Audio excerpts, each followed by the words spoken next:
Imagine returning from serving your country. 11 months of sand, sweat and sacrifice only to find strangers living in your home. No warning, no explanation. Just children's toys on your porch and a family claiming they own everything you fought to protect. Tonight we uncover a true-to-life story of loyalty, betrayal, and a battle that rattled an entire Texas town. Stay with me because the final twist will leave you stunned. Riley Dawson's boots hit the tarmac at Fort Worth late on a warm September evening. After nearly a year in the Kuwaiti desert, the smell of Texas soil felt almost unreal. Home, finally. All through his deployment, Riley had pictured this drive, the quiet highway west toward Mason Creek, the rolling pastures, the century-old oak tree that shaded his family's ranch house. It was his sanctuary. It was his father's legacy. But when Riley's pickup crunched onto the gravel driveway, the scene punched him in the gut. A silver minivan sat where his old Chevy usually rested. Two children's bikes leaned against the fence he'd mended himself. And through the living room window he saw curtains he didn't recognize, and toys scattered across the floor. At first he thought fatigue was messing with him. Maybe the wrong house? Impossible! Every inch of the property was etched into his memory like a map he could read. Blindfolded. Before he could knock, the door opened. A woman stepped out, a toddler balanced on her hip, surprise flashing across her face. "Can I help you?" she asked, cautious but polite. Riley straightened his posture, the duffel strap biting his shoulder. "This is my house." "Who are you?" The woman's knuckles whitened around the child. "I think you're mistaken. We bought this place 6 months ago from the Mason Creek HOA. The words slammed into him. The HOA! Riley kept every bill paid before deployment. Mortgage cleared. Taxes squared. How could anyone sell a house that wasn't for sale? "I'm not mistaken," he said firmly. "This ranch has been in the Dawson family for 3 generations. I never sold it. And I sure didn't authorize anyone else to." Her gaze flicked toward the living room, uneasy. "We have the paperwork. If there's a problem, talk to the homeowners association. That's all I can tell you."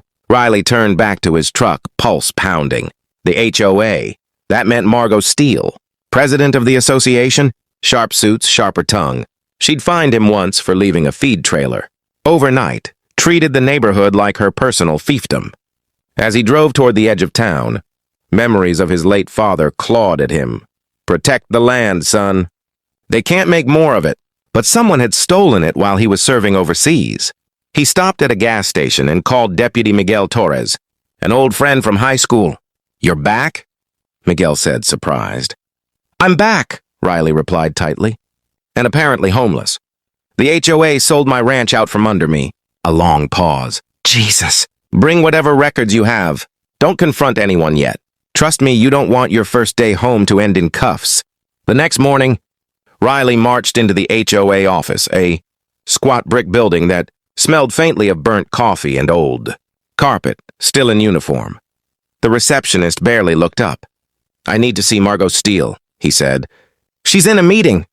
"Then tell her Sergeant Riley Dawson is here about the ranch she sold without my permission." That got attention. Moments later, Margot emerged. Immaculate blazer, icy smile. "Well, well," she said. "I wondered when you'd return." "You sold my ranch." "The association sold it," she corrected smoothly. "After you failed to resolve repeated violations and delinquent dues. You abandoned the property, Sergeant." "We had no choice. I paid every cent before I deployed.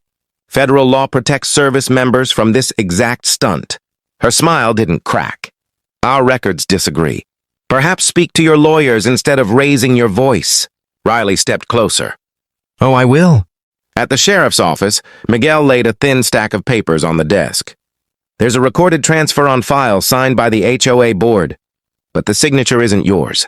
They pushed it through as a lien foreclosure, claiming unpaid dues and endless fines. And the amounts, completely inflated. Your payment receipts match county records. You're square." Riley clenched his fists. "So they stole it." "Pretty much," Miguel said. "And I'd bet good money you're not their first victim." That night, Riley spread every receipt and notice across his sister Harper's kitchen table. Harper stirred a pot of chili, eyes flashing when he explained. "They sold Dad's land?" She snapped. "Not a chance. We're getting it back." Army legal is next, Riley said. If they forge documents, we'll expose it and shut Margot down for good. 2 days later, at Fort Cavazos, Captain Eliza, Grant from the judge advocate, General's office flipped through Riley's paperwork. You kept immaculate records. Good, she said. This falls under the Service Members. Civil Relief Act. The HOA has a serious problem. Riley's jaw tightened. I don't just want my home back. I want accountability. Captain Grant nodded. If there's a pattern, we'll find it. Word traveled fast. Miguel called again. Since you showed up, we've had 6 new complaints. Same story. Phony fees, sudden foreclosures, quick cash sales. Riley met other victims. Frank Ortega, a mechanic who supposedly racked up $12,000 in lawn violations. The Holbrook retirees, blindsided in court after unauthorized repairs. Each story echoed the same. Scheme, fees, pressure, foreclosure. You're not alone, Riley assured them. If we speak up together, they can't silence us. Meanwhile, across town, Margot Steele sensed trouble. She summoned her board to a late-night meeting in her immaculate dining room. We have a problem, she said coolly. Sergeant Dawson is back and he's stirring the pot. But our paperwork is airtight. As long as we stay united, there's nothing he can do. But a flicker of unease crossed her eyes. She knew the Army's legal arm wasn't easily intimidated. Riley became the reluctant face of the fight. In a packed courthouse, victims recounted stories of intimidation and mysterious violations. When his turn came, Riley's voice cut through the room. While I was serving my country, they forged documents and stole my family's home. They thought I wouldn't come back to fight.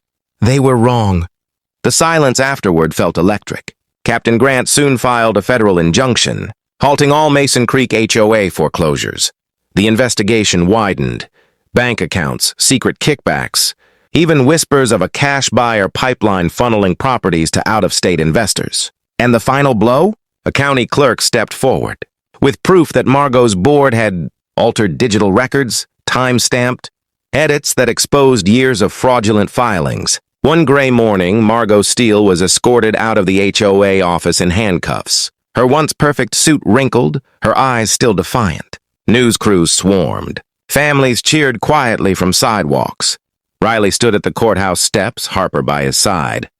It's Dad's land again, she whispered. Riley gazed toward the horizon where the Dawson Ranch waited. The battle had been brutal, but the legacy stood.